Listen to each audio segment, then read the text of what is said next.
आज का हम लोग का चैप्टर हम लोग शुरू करने जा रहे हैं 12th क्लास का। चैप्टर नंबर 1 है ईंटें, मनके तथा अस्थियां।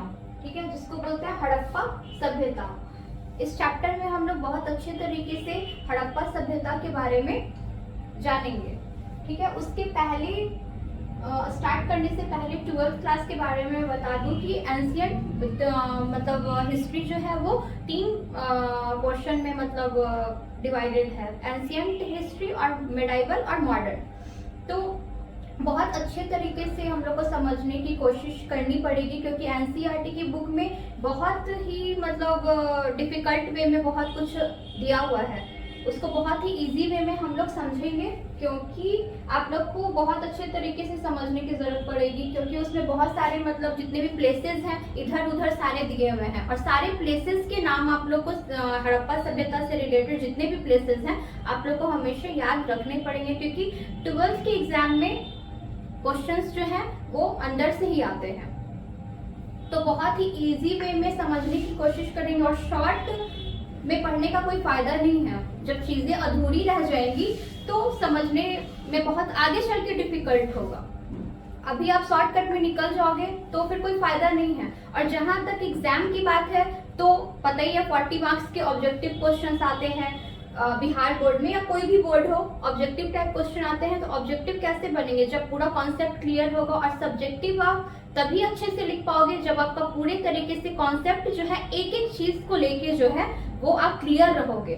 ठीक है, तो बिना देर करते हुए हम लोग आज 12th क्लास का एंशिएंट हिस्ट्री का चैप्टर नंबर 1 स्टार्ट करते हैं। ठीक है, ईंटें, मनके तथा अस्थियां। इससे क्या पता चलता है कि इस चैप्टर में हम लोग को ईंटों के बारे में पढ़ना पड़ेगा, मनके के बारे में पढ़ना पड़ेगा और अस्थियों के बारे में पढ़ना पड़ेगा। ठीक है, एक तरह से एक हिंट दिया गया है चैप्टर के नाम में ही एक हिंट छुपा हुआ है कि आप ईंटें, मनके और अस्थियों के बारे में पढ़ेंगे। ठीक है, अब है हड़प्पा सभ्यता। तो आखिर हड़प्पा है क्या? ठीक है, 6th क्लास में आप लोग हड़प्पा नाम सुने होंगे। हड़प्पा, सिंधु घाटी की सभ्यता और सैंधव सभ्यता। तो फिर भी आज हम लोग बहुत अच्छे तरीके से, बहुत पुरानी बात हो गई जब आप 6th क्लास में पढ़ते थे, आज 12th क्लास में आप लोग आ गए हो, तो बहुत अच्छे तरीके से हम लोग पढ़ने की कोशिश करते हैं। तो पहले हम लोग क्या होता है ना, आज से बहुत पहले एक धारणा रहती है कि धारणा क्या रहती है कि भारत की जो है सबसे प्राचीन सभ्यता क्या है? वैदिक सभ्यता है। ठीक है, ऐसे हम लोग मानते आ रहे थे। लेकिन क्या होता है 1921 में क्या हुआ? मानते आ रहे हैं कि वैदिक सभ्यता जो है भारत की सबसे प्राचीनतम सभ्यता है। लेकिन जब भ्रम कब टूटता है? जब हड़प्पा संस्कृति की खोज 1921 में होती है। तो 1921 में जो है कुछ स्थलों की खुदाई हो रही होती है। ठीक है, हड़प्पा एक स्थल है, तो वहां पे क्या होता है 1921 में खुदाई होती है, और खुदाइयों से बहुत सारी चीजें जो है प्राप्त होने लगती हैं। तो फिर लोगों के सामने एक बात आती है कि अच्छा, कि वैदिक सभ्यता से पहले भी भारत में जो है एक बहुत ही विकसित, प्रभावशाली, वैभवशाली हड़प्पा सभ्यता मतलब कोई ऐसी संस्कृति जो है वो विद्यमान थी। तो अभी संस्कृति का नाम जो है वो रखा नहीं जाता है। एक भ्रम जो है वो क्लियर हो जाता है कि अच्छा, पहले भी एक सभ्यता जो है वो विद्यमान थी, जिसको क्या कहते हैं? हड़प्पा संस्कृति कहा जाता है। एक सिर्फ अभी आज के क्लास में हम सिर्फ आप लोग को इंट्रो देने की कोशिश कर रही हूँ कि आगे आपको चैप्टर जो है वो डिटेल से पढ़ना होगा।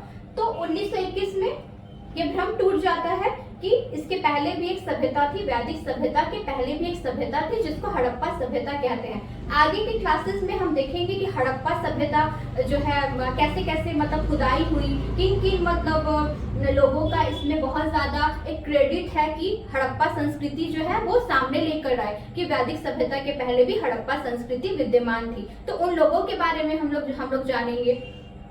फिर हड़प्पा के बहुत सारे स्थल के बारे में हम लोग जानेंगे कि कौन कौन सा जो स्थल है वो कहाँ कहाँ विद्यमान था, किस किस नदियों के किनारे विद्यमान था, और वहां से किस किस चीजों की हम लोग को जरूरत, मतलब हम लोग को खुदाई से, बहुत सारे उत्खनन से बहुत सारी चीजों की जानकारी मिली। उससे हम लोग एनालाइज कर पाते हैं कि सिंधु घाटी सभ्यता के लोग या सैंथल सभ्यता के लोग जो है हड़प्पन जो सिविलाइजेशन के जो लोग थे वो किस तरह का जीवन यापन करते थे।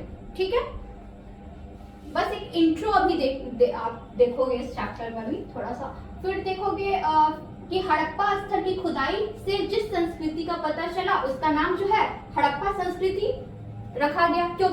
क्यों हड़प्पा संस्कृति रखा गया? क्योंकि इसका जो पहला जो स्थल जो था जिस स्थल की खुदाई हुई थी वो हड़प्पा था, इसीलिए इसका नाम जो है वो हड़प्पा संस्कृति रखा गया। ठीक है, और इसका जो मुख्य जो क्षेत्र था सिंधु घाटी का मैदान था, सिंधु घाटी का मैदान था इसका मुख्य क्षेत्र, इसीलिए इसको जो है सिंधु घाटी की सभ्यता भी कहा जाता है। क्या? हड़प्पा सभ्यता को सिंधु घाटी की सभ्यता भी कहा जाता है। क्यों? क्योंकि इसका जो क्षेत्र जो है वो सिंधु घाटी का मैदान था। अब हम इस सभ्यता के बारे में देखें तो विश्व की 4 आरंभिक सभ्यताओं में से एक थी।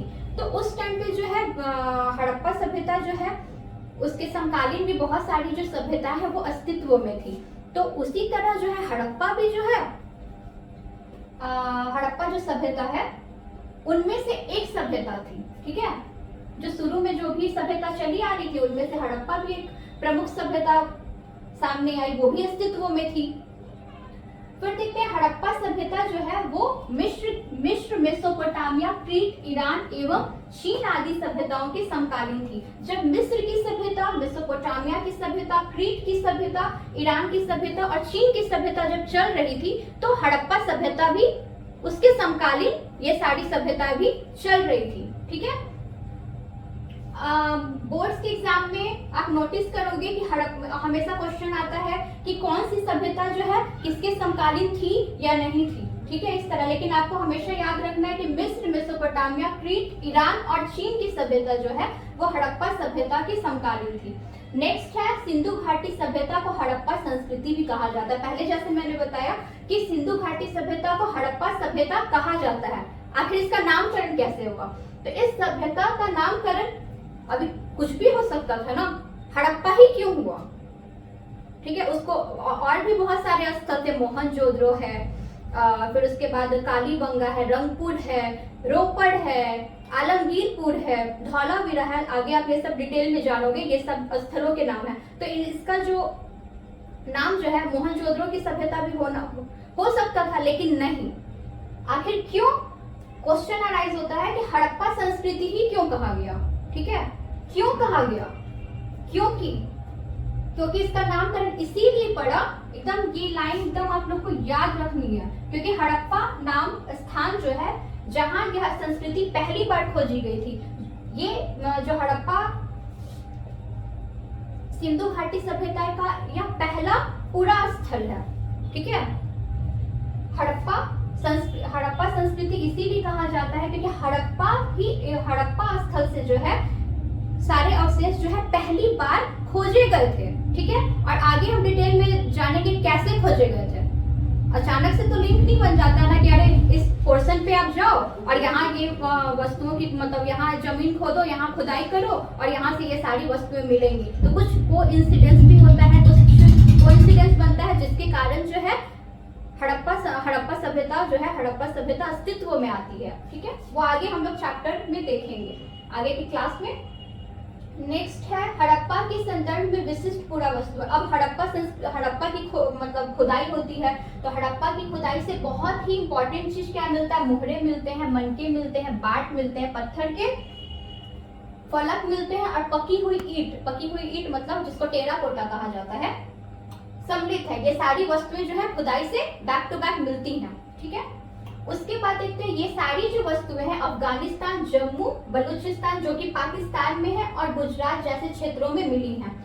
अब हड़प्पा से तो बहुत सारी चीजें मिली, अब बैक टू बैक क्या होता है, और भी मतलब पुरातत्ववेत्ता जो है और भी खुदाई करने लगते हैं। ठीक है, जैसे कि रंगपुर है, रोपड़ है, कालीबंगा है, फिर आलमगीरपुर है, धौलावीरा है, बहुत सारी जो मतलब बैक टू बैक खुदाई होती चलती है और बहुत सारी खुदाई से बहुत सारी वस्तुएं मिलती हैं, जिससे जो है हड़प्पा सभ्यता जो है अस्तित्व में आती है। तो अभी हम देखते हैं चैप्टर शुरू तो करेंगे ही, बट कुछ कॉन्सेप्ट भी हम लोग धीरे धीरे कॉन्सेप्ट क्लियर करने की कोशिश करेंगे ताकि आप लोग को आगे डिफिकल्टी ना हो। अब हम देखते हैं इतिहास व तिथियां। हम लोग को एनसीईआरटी के बुक में आप हमेशा देखोगे, जब आप हिस्ट्री पढ़ते हो तो ईसा पूर्व लिखा रहता है, ठीक है, एडी लिखा रहता है, और कहीं कहीं आप देखोगे कि सीई लिखा रहेगा, कहीं बीसीई लिखा रहेगा, बीपीई लिखा रहेगा। तो आप समझ नहीं पाओगे, तो उसके पहले आप कॉन्सेप्ट जो है वो क्लियर होना चाहिए कि सीई का मतलब क्या होता है, एडी का मतलब क्या होता है, फिर बीसीई का मतलब क्या होता है, बीपी का मतलब क्या होता है, ठीक है। तो हम लोग कभी भी क्या होता है, कभी भी हम लोग हिस्ट्री में हमेशा देखते हैं कि बीसी लिखा हुआ रहता है, तो बीसी का फुल फॉर्म क्या है, बिफोर क्राइस्ट। उसके बाद इसको बोलते हैं क्या, बीसी मतलब ईसा पूर्व या ईसवी पूर्व। और यहाँ एडी है, एडी को बोलते हैं एनो डोमिनी, ईसवी। यहाँ पे सिर्फ ईसवी है, और बिफोर क्राइस्ट में क्या होता है, ईसा पूर्व, और यह मतलब ईसवी पूर्व लिखा हुआ है। और अब क्या होता है, बीसी की जगह हम लोग बहुत सारे चीजों में देखेंगे बीसीई लिखा हुआ मिलेगा, मतलब बिफोर कॉमन एरा। और अब बीसीई नहीं लिख के अब लोग जो है बीपी लिख रहे हैं, मतलब बिफोर प्रेजेंट। और उसी तरह एडी के बदला जो है सीई लिखा हुआ आप लोग को मिलेगा। तो कंफ्यूज नहीं होना है, इसका मतलब ही एडी ही है, मतलब ईसवी ही कहा जाता है, कॉमन एरा। अब मतलब एडी के बदला जो है लोग जो है ज्यादा प्रेफर कर रहे हैं सीई लिखना, मतलब कॉमन एरा मतलब सामान्य संवत। अब हम डिफरेंस समझते हैं कि बीसी और एडी मतलब क्या है। मान लेते हैं कि एक अज्यूम कर लेते हैं कि इस जो ईसा मसीह है, ईसा मसीह का जो जन्म है वो 1 ईस्वी में हुआ, ठीक है, 1 ईस्वी में हुआ। और उसके बाद 1 ईस्वी में हुआ, तो इसके बाद क्या होगा, 2 ईस्वी, 3 ईस्वी, 4 ईस्वी, और अभी तक स्टिल 2024 एडी ईस्वी। और ईसा मसीह का हम लोग क्या, ये जन्म है, जन्म मान लिए ईसा मसीह का कि 1 ईस्वी में हुआ, जन्म हुआ, ठीक है। उसके बाद की ईसा मसीह के बाद की जो भी घटना है वो ईस्वी में आएगी, और 1 ईस्वी के पहले मतलब ईसा मसीह के जन्म के पहले की जो सारी घटना है वो ईसा पूर्व में आएंगी। तो यहाँ पे क्या हो जाएगा, 1 ईसा पूर्व, 2 ईसा पूर्व, 3 ईसा पूर्व, 4, 5, 6। तो यहाँ का जो भी ईसा मसीह के जन्म की जितनी भी सारी पूर्व की जो घटना है वो ईसा पूर्व में आएगा, मतलब बीसी, बिफोर क्राइस्ट, ठीक है, बिफोर क्राइस्ट। और अब बिफोर क्राइस्ट के बदला क्या लिख रहे हैं लोग, बिफोर कॉमन एरा। और उसके बाद बीपी, वो चेंज होते जा रहा है, बीसीई, और अब बिफोर प्रेजेंट लिख रहे हैं। और ईसा के जन्म की बाद की जो सारी घटना है वो एडी में आती है, ईस्वी में आती है, और अब इसको क्या बोलते हैं, सीई। और एकदम आप लोग को एकदम हमेशा याद रखना है, कोई भी डेट आएगा उसके पहले या सीई लिखा हुआ रहेगा या बीपी लिखा रहेगा, तो कंफ्यूज नहीं होना है।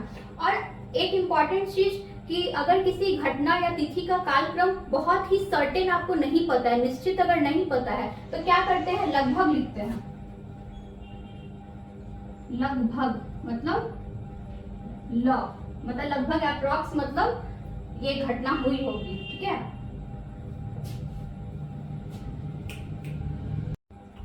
तो अभी हमने देखा कि जिसका तिथि जो है अप्रॉक्स नहीं पता है, लगभग में है, तो वो ल लिखते हैं, ठीक है। और उसके बाद अनुमानित है कि अनुमान लगाया गया, तो अ लिखते हैं, और इंग्लिश में इसको सी ए और सी लिखते हैं, ठीक है। और आगे हम देखते हैं कि सिंधु घाटी सभ्यता का जो है वो एरिया क्या था, विस्तार क्या था, वो किस किस एरिया तक फैला हुआ था, सिंधु घाटी की सभ्यता जो है कितने क्षेत्रों को जो है वो कवर करती थी, ठीक है। अब हम देखते हैं कि सैंधव सभ्यता के विस्तार का आकार क्या था। तो हमेशा याद रखना है कि जो भी आकार था सैंधव सभ्यता का वो त्रिभुजाकार था, ठीक है। उसका जो आकार जो था वो ट्रायंगल शेप में था। तो हम देखें कि उसका मतलब सिंधु घाटी सभ्यता की सीमा क्या थी, ठीक है। तो उत्तर में मांडा तक फैला हुआ था, मतलब मांडा कहाँ पे है, तो जम्मू कश्मीर में है। जम्मू कश्मीर। और उत्तर से दक्षिणी हम लोग सीमा देखें तो दैमाबाद मतलब महाराष्ट्र।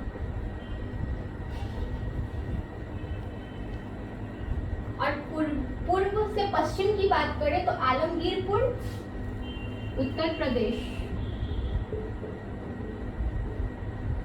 उत्तर प्रदेश के पश्चिम में सुल्तानगंज डोर मतलब बलूचिस्तान, जो कि पाकिस्तान में है। तो ये इसकी सीमा हो गई कि कहां से कहां तक फैला हुआ था सिंधु घाटी सभ्यता की सीमा। अब हम देखते हैं कि हड़प्पा सभ्यता के प्रमुख स्थल जो है, अब बहुत सारे जो स्थल जो है वो पाकिस्तान में चलेगा, जैसे हड़प्पा है, मोहनजोदड़ो है, चनहुद्रो है, सब के सब जो है अधिकतर जो क्षेत्र है वो पाकिस्तान में चले गए हैं। मतलब जैसे कि पहले तो जो भी खुदाई हो रही थी 1921 के बाद जो है हड़प्पा सभ्यता, जैसे मैंने बताया कि हड़प्पा सभ्यता अस्तित्व में आई 1947 में। हड़प्पा उस टाइम तो भारत का ही अंग था, ठीक है, 1921 तक। 1921 में मतलब खुदाई उदाई होती है तो पता चलता है कि हड़प्पा, मोहनजोदड़ो, चनहुद्रो ये सब जो है स्थल जो थे, तो उस टाइम तो भारत का ही हिस्सा था। लेकिन 1947 में इंडिया के डिवीजन के बाद जो है अब सारे जो अधिकतर जो क्षेत्र है वो पाकिस्तान चले गए हैं। अब पाकिस्तान की ये सब क्षेत्र की बात हो रही है। उसके बाद क्या होता है ना, बहुत ही व्यापक स्तर पे जो है सर्वेक्षण होता है सैंधव सभ्यता का या हड़प्पा सभ्यता का या सिंधु घाटी सभ्यता का। सबसे ज्यादा कहाँ खुदाई होती है तो वो कच्छ मतलब गुजरात में होती है, बहुत ज्यादा व्यापक खुदाई होती है और बहुत सारी वस्तुएं भी मिलती है। और उसके बाद बैक टू बैक जो है बहुत ज्यादा सर्वेक्षण होता है, जिसके जरिए जो है बहुत सारे जो स्थल जो है और हम लोगों को उसकी जानकारी मिलती है। तो एक है रोपड़, एकदम हमेशा एकदम आप लोग को एकदम याद रखना है, ये सारे प्लेसेस याद रखने हैं। सिंधु घाटी सभ्यता के प्रमुख स्थल है और कहाँ कहाँ ये थे ये भी आप लोग को हमेशा याद रखना है। रोपड़ कहाँ था? पंजाब में फैला हुआ था इसका विस्तार। रोपड़ पंजाब में, बनावली हरियाणा में, कालीबंगा राजस्थान में, लोथल हमेशा याद रखना है, लोथल गुजरात में, राखीगढ़ी हरियाणा के हिसार में और धौलावीरा गुजरात से। तो ये सारे जो नाम है वो सैंधव सभ्यता के प्रमुख स्थल है। और ये स्थल के नाम याद होने के साथ साथ आगे हम चैप्टर में डीपली जानेंगे कि इन सब स्थलों की खुदाई होती गई और वहां से कौन कौन सी वस्तुएं मिली, जिससे हम लोग को पता चला, बहुत सारी वस्तुएं प्राप्त हुई थी और जिससे पता चलता है कि सिंधु घाटी सभ्यता के जो लोग रहते हैं वो किस तरह से अपना जीवन निर्वाह करते थे। उन लोगों की जीवन की जो शैली है एक किस तरह की होती थी, ठीक है, वो किस तरह के धातुओं का प्रयोग करते थे, उन लोगों का रहन सहन क्या था, वो किस तरह के आभूषण पहनते थे। तो यही सब स्थलों से जो है, इन्हीं सभी स्थलों से बहुत सारी चीजें खुदाई से मिलती है और उसके बाद हम लोग क्या करते हैं, ऑब्जर्व कर सकते हैं कि उन लोगों का जीवन किस तरह होता था और उस टाइम पे लोग जो है किस तरह से अपना जीवन यापन करते थे। सैंधव सभ्यता का विस्तार जो क्षेत्र है पाकिस्तान और भारत तक पूरा फैला हुआ था, ठीक है, क्योंकि पूरा तो एक ही था। उसके भारत में अगर हम देखें तो इसका जो विस्तार है वो पंजाब, गुजरात, राजस्थान, हरियाणा, पश्चिमी उत्तर प्रदेश, जम्मू कश्मीर और पश्चिमी महाराष्ट्र तक था। और पाकिस्तान की बात करें तो बलूचिस्तान, पंजाब और सिंध तक इसका जो मतलब विस्तार है वो फैला हुआ था। अब हम देखते हैं कि मतलब पहले हम लोग बोर्ड पे देख चुके थे कि सिंधु घाटी सभ्यता का जो है वो विस्तार मतलब और सीमा जो है वो कहाँ कहाँ थी। अब थोड़ा सा मैप के थ्रू हम देखें तो उत्तर की तरफ मांडा था और वही दक्षिण की तरफ हम देखें तो दैमाबाद था, ठीक है, ये दक्षिण की तरफ और ये उत्तर की तरफ था। और पश्चिम की तरफ हम इधर देखते हैं तो पाकिस्तान के बलूचिस्तान में सूतकांगेडोर था और आलमगीरपुर जो है वो पूर्वी सीमा थी, आलमगीरपुर जो कि यूपी में है। और हम यहाँ देखें चनहुद्रो की बात करें तो चनहुद्रो जो है वो पाकिस्तान की जो सबसे छोटी बस्ती थी। और इधर हम देखें मतलब चैप्टर में आप बहुत बार देखोगे कि बालाकोट का भी नाम आएगा, तो बालाकोट इधर जो है वो पाकिस्तान की तरफ है और यहाँ नागेश्वर जो है वो गुजरात की तरफ है। और इधर हम देखें तो मतलब भारत के अलावा जो है यहाँ देखो अफगानिस्तान तक जो है इस मतलब सिंधु घाटी सभ्यता का जो विस्तार है वो फैला हुआ था, जहाँ की अफगानिस्तान के सोरतुग है, हमेशा आप लोग को नाम याद रखना है, सोर्तुगई सोर्तुगई सोर्तुगई एकदम रट लो। और जो सोर्तुगई है वहां पे क्या थी, व्यापारिक चौकी थी, जो कि सोर्तुगई जो है वो अफगानिस्तान में है। तो ये जो मैप हमेशा आप लोग याद रखो कि कहाँ कहाँ से जो है सिंधु घाटी सभ्यता का विस्तार है। और आज हम लोगों ने बहुत अच्छे से पढ़ा कि सिंधु घाटी सभ्यता का थोड़ा इंट्रो हम लोगों ने देखा। फिर उसके बाद हम देखते हैं कि मतलब सिंधु घाटी सभ्यता का मतलब जो भी ईस्वी है, जो एनसीईआरटी के थ्रू ईसा पूर्व और एडी और इन सब चीज़ों के बारे में देखा। और क्या कितना एरिया में सिंधु घाटी सभ्यता जो है वो फैली हुई थी वो हम लोगों ने देखा। आगे के चैप्टर में जो है आप तब तक के लिए रिवीजन करो बहुत अच्छे तरीके से कहाँ तक जो विस्तार है। और नेक्स्ट क्लास में हम देखेंगे कि सिंधु घाटी सभ्यता को कितने कालखंडों में विभाजित करते हैं और उन लोगों की हर तरह से कैसे सिंधु घाटी सभ्यता की खोज होती है, किस पुरातत्ववेदा ने सिंधु घाटी सभ्यता की खोज की और उन लोगों का क्या क्या योगदान था। और तब तक के लिए अच्छे से स्टडी करो, फिर मिलते हैं एक और बेहतर क्लास में।